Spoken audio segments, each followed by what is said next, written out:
Let's now move on to Mark. Would you like to take the floor now to give us your introduction and start with your presentation and discussion? That'd be great. Thank Sure. you. Thank you everyone for coming. A couple of disclaimers at the outset.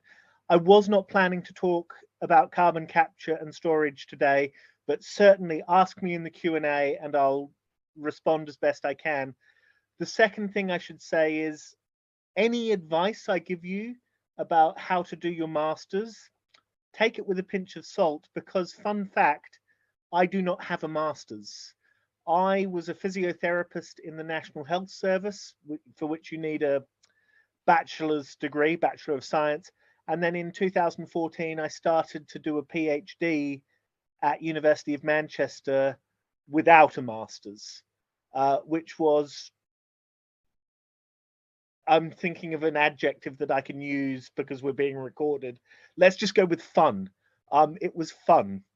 Right. So what's going to happen now is I'm going to whip through a fairly quick presentation if I can get the share screen to work. I am notoriously bad with technology, so it may be, Sinky, that you have to take over. But let's see what happens if I...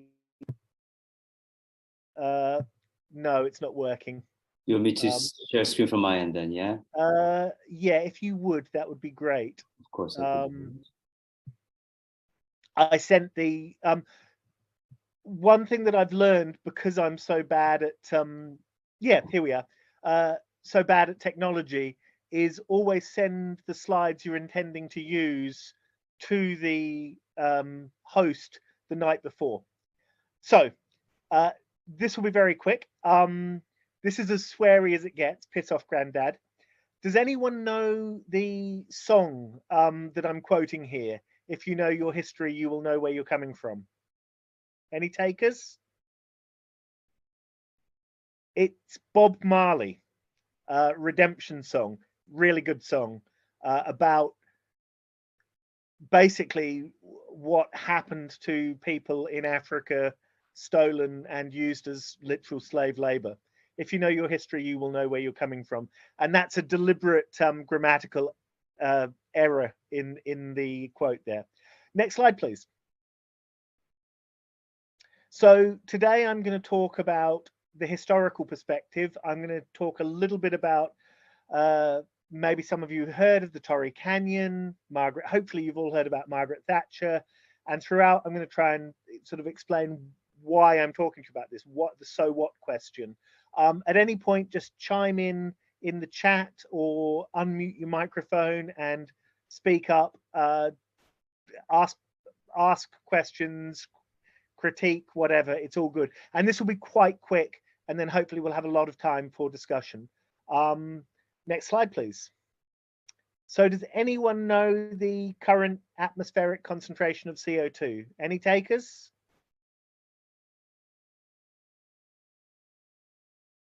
Anyone? It's 420 parts per million, more or less, maybe 419, 420. When I was born, well, more years ago than I care to remember, it was about 324. The basic point that gets lost when we talk about energy and the percentage of renewable energy and whether new gas and oil licenses are being granted and how quickly electric vehicles are penetrating the market and how much retrofit is going on is the big long-term picture, which is that there's a blanket of carbon dioxide and other gases around the planet, and that's a good thing, because without any CO2 it would be an uninhabitable planet. But when we burn oil, coal, and gas, we release CO2, and we're making that blanket of CO2 and other gases, especially methane, thicker year on year on year. And the key thing, as you'll see in the next couple of slides, is just to understand that that process is unfolding alongside all of our wonderful little policy proposals and new technologies. Next slide, please. So I do a website called allouryesterdays.info, and it, literally every day of the year, including Christmas Day, there is a new, at least one new blog post on the site on this day in history. So this is the first of two. In 1988, before most of you were born, a scientist from the Marine Environmental Laboratory in Seattle made the obvious point that since the 1970s, we've been in a period of very, very rapid warming. I want you to get beyond this idea that climate change somehow only really became an issue in the Paris Agreement in 2015, or maybe, you know, Copenhagen, if any of you go back that far. We've been very well aware of this issue really since the 1950s. But by the late 1980s, it kind of broke through. Next slide, please. So the other thing that happened on this day is the news channel. Well, I mean, lots of things happened on this day, but the other thing that happened that I've done a blog about is how protest about energy policy gets framed as somehow loud and unnecessary. And if we just left everything to the people in charge, everything would be okay. And this is from 2001, just before the attack on the Twin Towers. But at this point, the United States was pulling out of Kyoto, which was part of the United Nations Framework Convention process. We'll come back to that. And you can see this graph along here that goes up. Anyone want to tell me? And then there's the red dot that tells you where 2001 was. Does anyone want to tell me what that graph is? It's named after the guy who invented it and what it represents. Any takers? Unmute or put in the chat. Anyone? It's called the Keeling curve, K-E-E-L-I-N-G, and it's named after an American scientist called Charles Dave Keeling, who obsessively measured atmospheric carbon dioxide from the 1950s onwards. And initially, he was paid by the US military to do this. Next slide, please. So I'm going to talk about a few instances that seem maybe, who cares, piss off granddad, but hopefully you'll see that we've been worrying about impacts for a long time. In 1967, this oil tanker ran aground because it was trying to take a shortcut to save money, and it spilled a lot of oil. Now, all of us are very familiar with these scenes, but in 1967, this was the first big televised oil spill, and it made everyone very anxious about what the future held. And it was a part of the awakening of environmental concern. Now, even in 1967, there were some people talking about climate change, but mostly back then it was about what's going to happen to the tigers, what's going to happen to the polar bears, what's going to happen to the bird life, etc. And this Torrey Canyon is kind of what's called a focusing event in the literature. Next slide, please. And the following year, a book was published by a guy, well, on the cover it's listed as Paul Ehrlich, but it was actually his wife who wrote a good half of it, and her name's only been added in more recent editions. And the basic argument was there are too many people. The population bomb was, quite rightly in my opinion, heavily criticized for peddling a frankly racist narrative that all the world's problems come down to too many black and brown and yellow people. And gosh, wouldn't it be wonderful if it was just the white people, because white people don't cause mayhem and catastrophe through their consumption patterns. And these battles, these arguments are still being fought today, as I'm sure you're all aware. Next slide, please. So that wave of concern that grew in 1966, 67, 68 culminated in Stockholm in 1972 with this idea of let's hold a big international conference, we'll hash all of the issues out, we'll have some scientists, we'll make an agreement, and then everything will be okay. And, you know, we've been through that recently with Glasgow, before that it was Copenhagen, before that, etc., etc. And I just want to put the point across that we've been doing it this way and keep having high expectations of what's going to emerge for longer than I think all of you have been alive, probably. I don't remember this. This was before I can really remember anything. And in 1971, I put here the Funo conference. Basically, what happened in the lead up to the Stockholm conference is a lot of the poor nations said, no. you rich nations of white people, you're going to start imposing all of these environmental regulations, which are going to mean that we can't industrialize, which means that we stay poor, and we're not having it, they said. And the issue was kind of dealt with, kind of swept under the carpet. But you can see that those sorts of debates are still playing out today, and they will play out next year and the year after, until the waters close over our heads. Next slide, please. So by the late 1970s, climate change was really caused by carbon dioxide, was really beginning to worry elite scientists. Yet 1977, the chief scientific advisor for the United Kingdom at the time was a guy called John Ashworth. And this is from a memo that he wrote, saying, you know, we might be in trouble. In 1979, 80, he tried to brief the new Prime Minister, Margaret Thatcher, about the issue. And her response was an incredulous, "You want me to worry about the weather?" And it was another 8 years before people did start to worry properly about the weather. Next slide, please. So really, 1988, the second half of 1988, is where this issue of the greenhouse effect, as we then called it, which had been bubbling under for decades and getting louder and louder through the second half of the 1980s, finally broke out. And Margaret Thatcher talked about it. The US presidential candidate George H.W. Bush was talking about it. Everyone was agreeing something should be done. The Intergovernmental Panel on Climate Change was formed that year. So it's really from then that climate change has always been kind of on the agenda. Next slide, please. So this is the one thing I want you to remember from this hour of your life.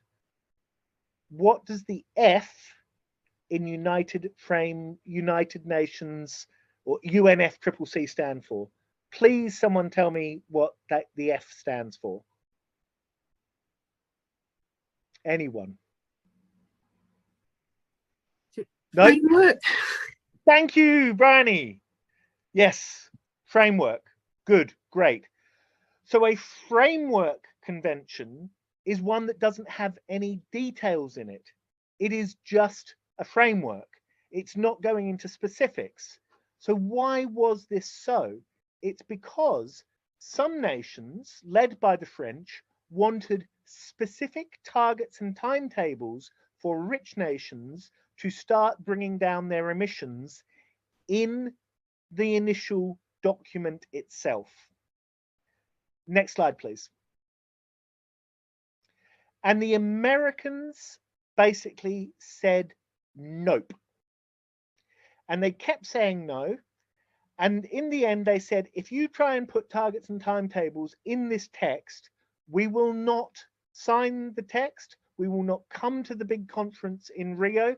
And this global climate treaty that you want will basically languish without us, because by this point, of course, the United States was the undisputed leader in the world. China was still mostly an agricultural economy. Russia was disintegrating. The Americans were the only show in town. So what happened is the other nations said, okay, we won't put targets and timetables in, and we will then try and get them in as soon as possible. And so they went to Berlin in 1995. They went to Kyoto in 1997, and they got a very, very weak agreement. And then that fell over. The Americans said, no, we're not doing it. Then they went to Copenhagen. Then they went to Paris. And the key thing about Paris is that there are no targets and timetables. There are simply pledges and promises with no legal weight at all. So everything that has happened since 1991-92 has been an effort to repair the damage of the Americans saying no. That's what I want you to take away from today, please. Yeah, nationally determined contributions, but they're nationally determined. They're up to each country to say, oh yeah, okay, we'll promise to do this. And if you follow what happens in Australia, they move from laughably, terribly piss weak, if you'll pardon my French, to pretty weak. The point of having an international agreement is not for each individual nation to say, oh, I might be able to do X. It's for a much stronger, firmer agreement. Now you can argue I am bashing Uncle Sam. It was more complicated in terms of, were these other nations serious? Why did they feel able that they could go for reductions? Europe was kind of deindustrializing. The French had a lot of nuclear power, so their carbon footprint was smaller. I'm not saying it's totally straightforward, but the fundamental point is the Americans successfully blocked targets and timetables in the treaty, and crucially kept on blocking ever since. It's not that they went afterwards, oh, yeah, maybe that was a bad idea, we'll change our tune. It's been pretty much the same tune ever since. Next slide, please. Right, so we are on to sort of the last bit, you'll be happy to know. I've gone through some of these sort of historical events, and I want to point out that for a long time people have thought we were in danger of imminent demise. If you read stuff as I do, because I'm a bit weird, or very weird, from the early 1970s and the late 60s, there is this very apocalyptic language being used back then that's very similar to what groups like Extinction Rebellion are saying now. We're all going to be dead within the next 20, 30 years. There's going to be famine, there's going to be disaster, people are not going to grow old. That doesn't mean that they were wrong, perhaps. States have been talking about doing things. Outright denial is gone. We now have what's called predatory delay. Any takers on predatory delay? Predatory delay is a really good concept. It was invented by a guy called Alex Steffen, Steffen. I'll put it in the chat afterwards. And it's basically people who know that there's a problem but are benefiting from the way things are now, making sure that nothing gets done so that they can continue to make money. And the oil companies, especially, and the gas companies and the coal companies have spent 30 plus years doing predatory delay. I'm very proud to say I had a letter in the Financial Times last weekend that pointed this out. I can forward a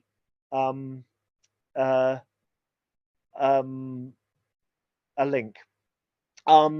Right, next slide, please. So final things. It's probably later than you think. Carpe the diems, which means seize the day, have fun, look after yourselves and each other. If you know your history, you'll know where you're coming from. So if you want to know more of the history, then following our yesterday's account on Twitter might be fun for you. There's not much new under the sun, to quote the Bible, except, of course, that there's a lot more carbon dioxide. Next slide, please. Or was that the last one? Yeah. So here's my links. I wrote a couple of things which might be of interest. They're both from 2018, 2019, when the wave of climate concern was growing up. And these were attempts to help people who were new to thinking about social movements and energy policy and climate change to predict how things would turn out. I reread both of these yesterday and I was mostly correct, sad to say. It turned out pretty much how I thought it would. And I think that's the last slide. And we've got half an hour for questions.